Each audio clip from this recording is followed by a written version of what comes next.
Olá, alunos, tudo bem?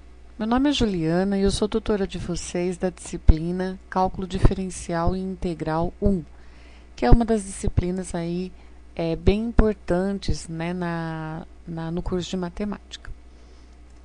Vocês vão perceber durante o estudo da unidade 1 que ela apresenta todas as funções que nós temos no ensino da matemática, que são as funções do primeiro grau, as funções do segundo grau, as funções exponenciais, as logarítmicas e as trigonométricas. Então, essas funções elas são essenciais no entendimento dos conceitos, né, de derivada, de integral, estudo de limite de função. Então, tudo que vocês vão estudar nessa disciplina são exatamente em cima dessas funções. Então, é muito importante que vocês lembrem, né, cada uma dessas funções e as suas principais características. Gostaria também de deixar aqui um recadinho para vocês quanto a esses vídeos que eu pretendo deixar disponibilizados para o estudo, né, da disciplina. Eu pretendo fazer esses vídeos, que são vídeos para orientá-los, tá? Durante todas as unidades do cálculo 1. Então, eu pretendo colocar aqui alguns tópicos do conteúdo e também resolver alguns exercícios, né, que eu acho interessante. Vale ressaltar também a importância da participação de vocês.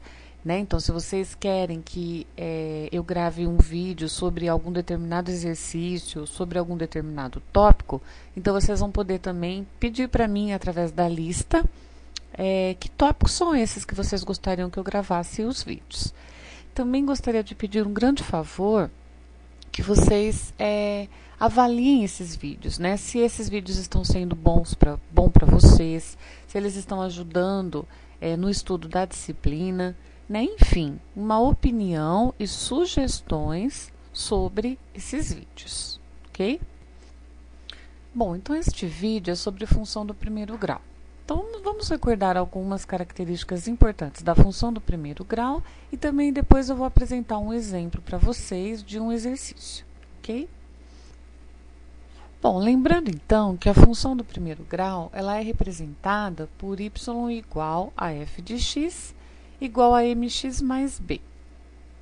Temos na função do primeiro grau dois coeficientes que são importantes. O m, que é chamado coeficiente angular da reta, e b, que é o coeficiente linear da reta.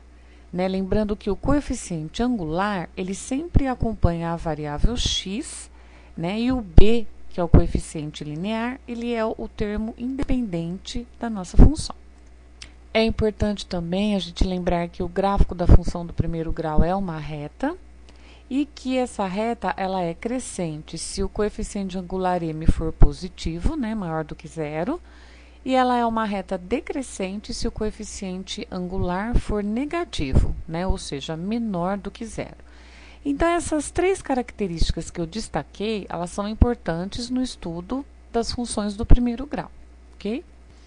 A função do primeiro grau, ela modela muitas situações problema que ocorrem na natureza.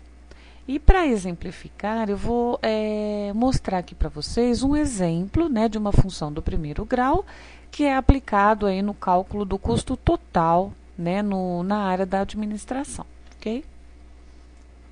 Então, vejamos um exemplo. Suponha que o custo total de produção de uma empresa seja representado pela função custo dado por c de x igual a 200 mais 10x, onde x aqui para mim seria a quantidade produzida. Bom, nós temos aqui que observar o seguinte, eu estou denotando por C maiúsculo a função custo total, o x é a quantidade produzida. Também é importante a gente verificar que esse 200, nós também, uma das observações que nós temos na unidade 1 é que o custo total ele é dado sempre por um custo fixo mais um custo que é variável. Então, se a gente observar essa função, nós vemos que o custo fixo é de R$200, representado ali pelo 200. E o termo 10x seria a representação do nosso custo variável, né? Ou seja, dependendo da quantidade X produzida, nós temos o custo variável, né? Basta multiplicar por 10, ok? Então, nós observamos que essa função dada, ela é uma função do primeiro grau, sendo os coeficientes, ó, o angular seria o 10, né? Por quê? Porque o 10 ele é o coeficiente que acompanha o x. Então, para mim, o meu coeficiente angular é o 10, 10 positivo. E o coeficiente linear, ele é o 200, que é o termo ali que está sozinho, que está independente da variável x, tá certo? Então, o 200 representa o coeficiente linear. Uma outra coisa também importante observar é que, como o nosso coeficiente angular ele é positivo, então a reta que nós temos, ela vai ser uma reta crescente. É importante também, acho que destacar um ponto que é o seguinte: a função do primeiro grau, que é representada por y igual a mx mais b, essas variáveis que aparecem, o y e o x, elas podem representar outras, né, várias grandezas aí que aparecem na natureza. Então, por exemplo, esse exemplo que a gente está estudando, nós temos que o y para nós é a função custo. O x ali para nós continua sendo x mesmo, tá certo? Mas nós temos custo representado, né, custo em função de x, onde x é a quantidade produzida. Mas existem outras situações. Por exemplo, vamos pensar uma situação na física. Se eu tenho, por exemplo, quero uma função altura em função do tempo, então eu posso encarar essa função do primeiro grau, y igual a mx mais b, como sendo o y, né, no lugar do y eu tenho a altura, no lugar do x eu posso colocar o tempo. Então, aí nós temos uma função do primeiro grau que representa a altura em função do tempo. Uma outra também que aparece na unidade 1, que eu acho que vale a pena aqui ressaltar, é a função demanda, né? Então, o y, no lugar do y nós temos a demanda, no lugar do x nós temos o preço. Então, nós temos a função demanda em função da variável preço. Todas elas são funções do primeiro grau, né? E todas elas seguem as características que nós estamos estudando aqui, ok? Então, para continuar, vamos responder algumas questões sobre a nossa função.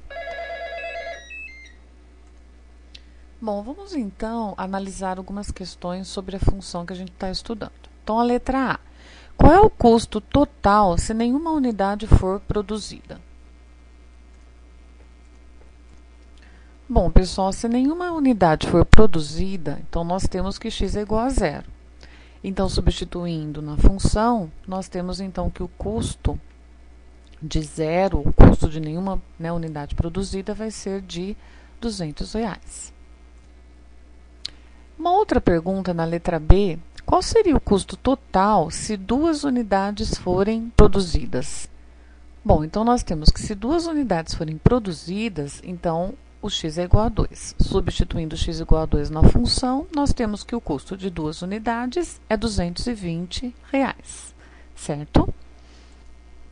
Bom, então na letra C agora, nós temos o seguinte: se o custo total foi de R$1.000, qual será então a quantidade que foi produzida?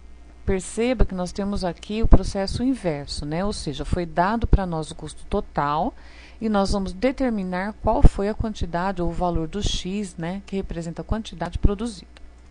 Bom, como o custo total é 1.000, então, substituindo na função, nós ficamos com 1.000 igual a 200 mais 10x.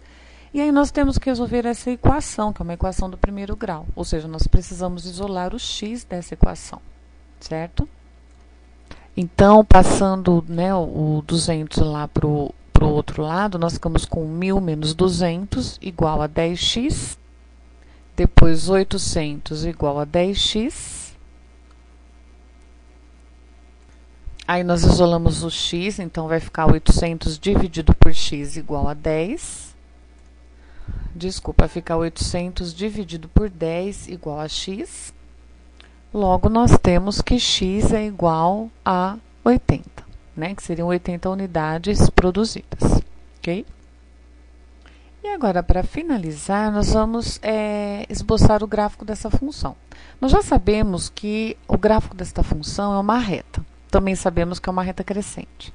Então, o que nós vamos fazer é esboçar o gráfico no Excel, né, que eu acho interessante esboçar ele no Excel, e também tomar cuidado com o domínio desta função, né?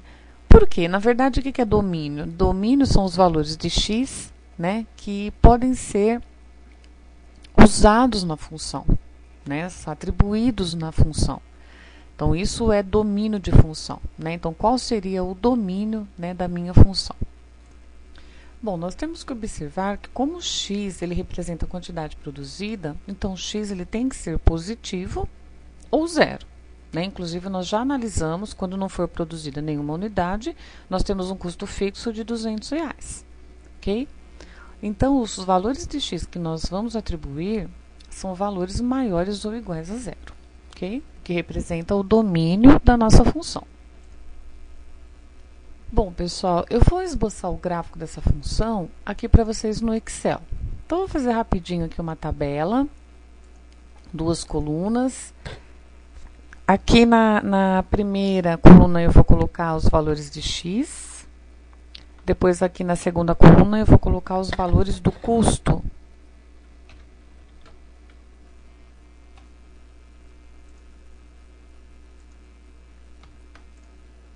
Então, rapidinho aqui, ó, deixa eu só centralizar.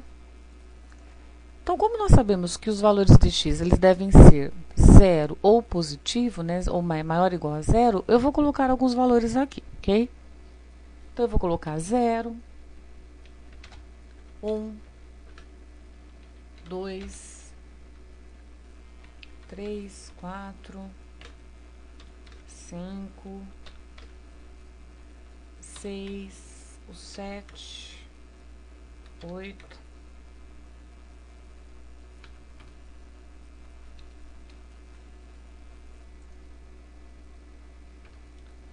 9, 10, 11,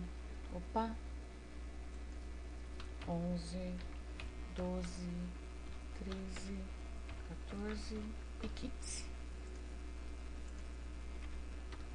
Aqui na segunda coluna, eu vou colocar o valor da nossa função, tá? Então, coloca o igual. Então, o custo, ele é dado por 200 mais 10 vezes o x, que é essa aqui, ok? Dou um Enter e pronto. Agora é só arrastar e calcula todo mundo aqui. Centralizar isso. Pronto. Agora, para esboçar o gráfico, eu vou selecionar os valores que eu acabei de determinar, inserir gráfico, aqui de dispersão, vou colocar aqui este. Pronto. Aqui nós temos o gráfico da nossa função, tá? Então, observem que é uma reta, que é crescente, que parte do 200, que é quando o custo for zero, tá? Os detalhes do gráfico depois, pessoal, nós podemos depois, de repente, fazer uma aula só disso. Eu não sei se vocês estão conseguindo visualizar o gráfico. Deixa eu puxar um pouquinho mais para cá. Acho que deu para ver, né? Ó, tá vendo? É uma reta crescente. O x aqui é representado pelo eixo horizontal, o custo é representado pelo eixo vertical, e é claro que quanto maior a quantidade produzida, maior é o nosso custo. Portanto, nós temos uma função crescente. Bom, pessoal, eu espero que esse vídeo tenha ajudado vocês a entender um pouquinho mais sobre função do primeiro grau e que também auxilie vocês na resolução dos exercícios da atividade que nós temos aí um pouquinho mais para frente, ok? Abraço, até a próxima, tchau!